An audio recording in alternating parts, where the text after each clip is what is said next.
बिस्मिल्लाहिर्रहमानिर्रहीम। अस्सलाम वालेकुम। कैसे हैं आप सब लोग। तो आज मैं आपके साथ शेयर करने जा रहा हूँ खोए की रेसिपी। बहुत ही आसानी से घर पर तैयार होता है, बहुत ही मज़े का तैयार होता है। तो आप इसको बहुत सारी मीठी जो डिश वगैरह बनाते हैं, मीठी चीज़ें बनाते हैं, हलवा वगैरह, गाजर का हलवा हो गया या दूसरा हलवा हो गया, उसमें शामिल कर सकते हैं। तो आइए देखते हैं कि ये कैसे बनता है। तो चलिए शुरू करते हैं, जुड़े रहिएगा।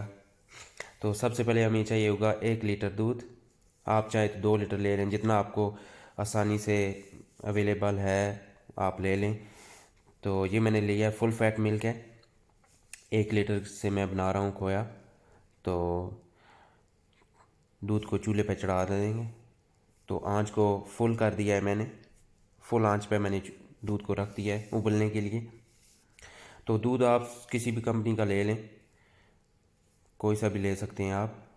सिर्फ उसमें फ़ैट होनी चाहिए, फुल फ़ैट होना चाहिए, क्योंकि लो फैट वाला दूध जो है उससे खोया कम बनेगा, सही नहीं बनेगा। तो फुल फैट हो तो बहुत अच्छा है। तो आप खुला भी दूध ले सकते हैं या डब्बा के ले लें, जो भी आप पसंद करते हैं वो ले लें। तो ये ध्यान रखिएगा कि टी वाइटनर ना हो। अगर डब्बे वाले ले रहे हैं तो टी वाइटनर ना हो, क्योंकि उन्होंने लिखा दूध ही होता है लेकिन टी वाइटनर होता है वो, तो उससे खोया नहीं बनेगा। तो अब मैं इसको ढक देता हूँ और इसको उबलने के लिए छोड़ देता हूँ। जब तक इसमें उबाला आता है तब तक मैं इसको ऊपर से कवर करके रख दूँगा। और आंच जो है फुल है। तो अभी तकरीबन 5 मिनट बाद ये दूध उबलना शुरू हो गया। हमने ढक्कन रिमूव कर दिया है और अब इसको मैं आहिस्ता आहिस्ता हिलाता जाऊंगा। अभी ये जो पॉइंट है ये क्रिटिकल पॉइंट है, मतलब कि इस पे आपने लाजमी ध्यान देना है कि दूध कहीं नीचे ना लग जाए। तो आपने अभी आंच को मीडियम पे कर देना है, मीडियम टू लो पे रखना है। आपने हाई आंच पे नहीं करना, क्योंकि हाई आंच पे रखेंगे तो ये नीचे लगना शुरू हो जाएगा। और आपने इसमें मुसलसल जो है चमचा हिलाते रहना है ताकि ये दूध नीचे ना लगे। आपने इसके सर पे ही खड़े होकर बनाना है, ये नहीं कि आपने इसको रख दिया और अभी आप और कोई काम कर लें। ऐसे आपने नहीं करना, दूध नीचे लग जाएगा, नीचे से जल जाएगा।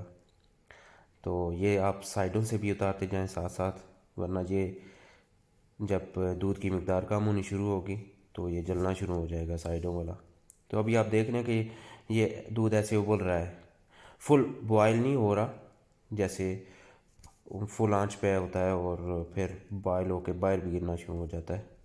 तो ये लें जी, तकरीबन 45 से 50 मिनट की अनथक कोशिशों के बाद ये दूध की ये हालत हो गई है।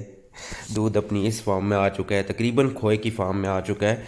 लेकिन अभी मैंने आंच को बिल्कुल लो पे कर दिया है।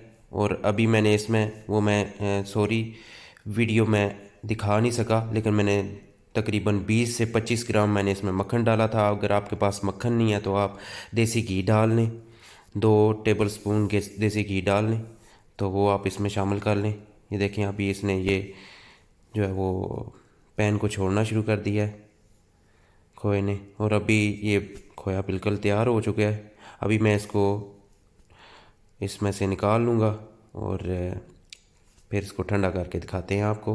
ये मैंने एक प्लास्टिक का जो है बर्तन लिया है और इसमें अभी मैं खोए को डालूँगा।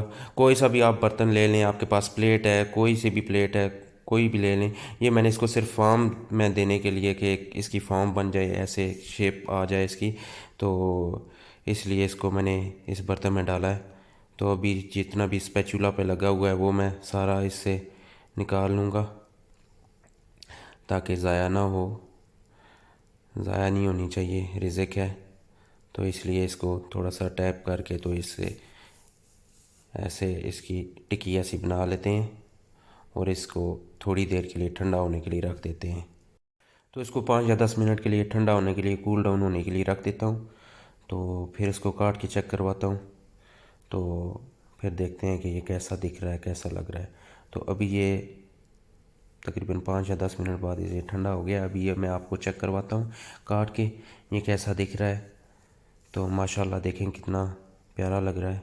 बिस्मिल्लाहिर्रहमानिर्रहीम। अभी इसको मैं काटता हूँ और फिर आपको चेक करवाता हूँ। तो ये देखें, सुभान अल्लाह, कितना मुलायम है